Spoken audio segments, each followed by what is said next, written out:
objectif ndaje bi jàpp naa ne atteindre nañ ko mooy d'abord ñu def un premier pas pour ñu xamante ñun ñi nga xam ni ñooy liggéey derrière le ministre Dame Diop en tant que jeune je pense que c'est très très important bu ñu delloo ci quartier yi organisé wu dafay yombal lu bëri. Nous avons fait, toute modestie mise à part du ma ko sax bëgg a wax nous avons fait beaucoup de choses à Diourbel et pour les Diourbellois loolu mun naa ko wax boo demee Dakar dem dikk ñi fa nekk ay Diourbellois bari nañ mais man je n'ai pas besoin de les connaître pour man nañ jóge Diourbel lañ jóge nañ ñëw mais xëy na ñooñu tey ñi ngi ci leneen wala sax à la limite ñi ngi contre yow parce que ñu bëri ñoo xam ne nii tey bénéficié wu nañ ci li nga xam ne moom la mu président dénkoon ci ndogalu suñu borom bénéficié wu nañ ci xamuñu leen peut-être seen waajur mooy ñëw présenté ñu ko xëy na sax seen waajur wala ñoom sax ils étaient contre nous mais man c'était le moins important le plus important c'était que Diourbel lañ dëkk soxla nañ ko mën nañ li ñuy def lu ñoom mën nañ ko ñu jox leen ko mais organisation bi ci quartier yi dafay régler problème yu bëri donc organisation bii ñu bëgg a def ci koñ bi mooy su amee loo xam ne nii war nañ ko bokk yóbbu ko ci koñ bi mu jëm ci ndaw ñi ñu xam fan lay jaar donc organisation bi suñ ko defee ci quartier yi mooy gën a yomb parce que yéen ñi dëkk ci quartier yéen i jàpp ne kat diw mii kat ak diw mii mérité nañ lii yelloo nañ lii bu boobaa ñu xam ne waa quartier bi ñoo ko xalaat ñoo ko def donc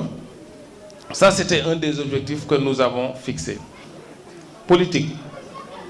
amul ku fi nekkoon démb ak ku fi ñëw tey le plus important du loolu de le plus important mooy li ngay jëf ci terrain bi en activité c'est le plus important parce que fu ñu jëm c'est un rapport de force du force doole dóor mais rapport de force en termes de mobilisation de capacité de mobilisation parce que fi ma nekk tey en tant que ministre de la République c'est pas parce que dama fi dàq jàng c'est parce que je suis politique et qui dit politique dit ay nit dit ay voix boo demee élection donc il faut que ñu comprendre que noonu on est dans une logique d'élargissement de la base amul maa fi nekkoon démb maa fi ñëkk tey président Macky Sall moo ñu ko njëkk a wax ñun ñii ñëw barki démb suñu mbokk waa réew mi que je félicite au passage Idriss Seck ak waa këram ñu nag ñoom ñoo yem ci coalition bi ñoo ci yem fii nag cette réalité là à Diourbel c'est la même chose on est dans une logique d'élargissement des bases du parti et de la coalition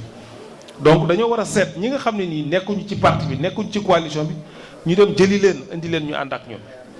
mag ñi nga xam ne dañu toog seen kër politique intéressé wu leen mais ñu def leen ay sympathisants mooy seeti leen waxtaan ak ñoom nekk ci seen ay soxla ba nga xam ni bés bu ñu soxlaa ñoom dañuy yomb a jóg donc ce faut le dépasser ce complexe mooy kii moo fi nekkoon kii moo fi ñëw tey amul loolu amul très sincèrement ci fan yii ci gannaaw gis naa ñoo xam ñi ngi soog a ñëw mais li ñu def ci weer ak ci weer am na ñu fi nekk ay at defuñu ko loolu tamit dëgg la c'est une réalité loolu nag daf ñu war a ñaax duñ ko def un complexe wala leneen dañuy jàpp ne ñaax la ku ci nekk parce que ku nekk dafa am foofu mëne ñii fi ñu mëne mooy dem seeti paa yi seeti maire yi ci kër yi mais ñii fi ñu mëne mooy def ay actions concrètes sur le terrain ñii fi ñu mëne mooy dajale jigéen ñi dajale yeneen ndaw ñi et cetera mais loolu yëpp mooy politique nga boole ko def ko ci benn sac. donc vraiment je vous exhorte dama bëgg a lancer ñaari appel pour daaneel benn bi mooy mag ñi Sogui est là je pense qu'il va passer le message képp kuy responsable mag ci parti bi xam nga leen il faudra les appeler d'abord ñi ñuy décider def réunion yi seen kër ñu woo leen wax leen objectif réunion mais ñoom tamit ku ñu xam kuy responsable ci parti bi ñu yëgal la ko pour que sa jeunesse bi ànd ak yow ñëw donc on fera une large diffusion de l'information pour que les responsables adultes puissent envoyer leurs jeunes loolu nag dama bëgg aussi ngeen élargir ko ci mouvement yi ak parti yi nga xam ne ñi ngi ànd ak ñeen yëgal leen nous sommes dans le cadre d'une coalition merci les jeunes de Pape Modou Fall de Dëgg Moo Wóor ñu mel ak ñoom ñu nekk ci yeneen parti de la mouvance présidentielle bokk AFP bokk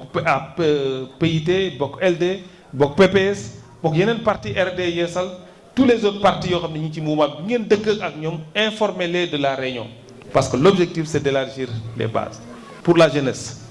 mais après on va évoluer dans les quartiers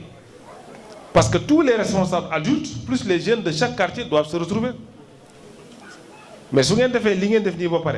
dans 1 ou 2 semaines encore, c'est des réunions de quartier que moi-même je vais présider. Nous avons des quartiers, nous avons des quartiers, nous avons fait une politique ci quartier bi dans le cadre de notre mouvance. Donc loolu dina yombal liggéey bi trop soo ko defee fii nga jëm d'abord di nga amal njëriñ nit ñi parce que da nga xool jafe-jafe quartier bi la nga ci mën nga def ko ci mais di nga am aussi benn anticipation booy def ci liggéey bi sur des questions électorales notamment comme j'ai dit identifier les électeurs fu ñu voter et prendre les dispositions pour les organiser le jour des élections. li wax dafa bokk ci li ñuy tuddee développement suñu dëkk wax naa ko ci suba fi ma demoon politique daf ñu war a yóbbu ci développement te li ñuy wax nii c'est important li ma wax ci sama kàddu sànq dama ne bu ñu organiser ci koñ bi ñu xool lan mooy soxla koñ bi lan mooy soxla ñi kenn mënu lépp waxuma dañuy def lépp mais ñu jéem ci li ñu man su fekkente ne benn charrette la ñu am pour indi ndox mi pour jël ci mbalit bi ñu jëli ko su fekkee benn lampe la ñu am ñu def ko donc politique bi daf ñu war a yóbbu ci développement en tout cas ñun président Macky Sall ci loolu la ñuy woo ku ñu nekk fa nga dëkk ngay dem ci askan bi di leen déglu di xam li ci seen soxla nga ciy dox li nga man kenn mënu lépp yàlla mi ko mën sax def ko da ngay fekk nit ñi ci seen soxla nga ànd ci ak ñoom bu ñu nekkee ci métit nga ànd ci ak ñoom du xaalis mais jege bi yëg askan bi nga ni man kat sama koñ dafa lëndëm benn lampe la sama doole tolleel ma dem wuti benn lampe ñëw indi boo lëggee soo woowee seen waa koñ ci dara dañ la ci topp jàmm gën kii fa la dëkk jàpp naa def nañ fa ci sama kii bu gàtt sama lijjanti bu gàtt bari na quartier yu am ndox tey te yàlla ak sama loxo ci sama loxo la jaar duma ko bàkkoo parce que jàpp naa ne sama position boobu sax nekk gu moon ministre sama position moo taxoon ma am loolu mais c'est dire que problème yi ñu ngi fi loolu bu ñuy politique parce que y a des problèmes et on veut chercher des solutions aux problèmes loolu mooy problème il faut le comprendre comme ça. En tout cas, moi je suis très sensible à tout ce qui se passe dans toute la ville, dans tout le département, dans toute la région. Mais comme j'ai dit, dañuy def li ñu mën ak li ñu tolloon lu ñu mënul ñu ànd ko ñun ñëpp dem wuti ko feneen. Merci beaucoup.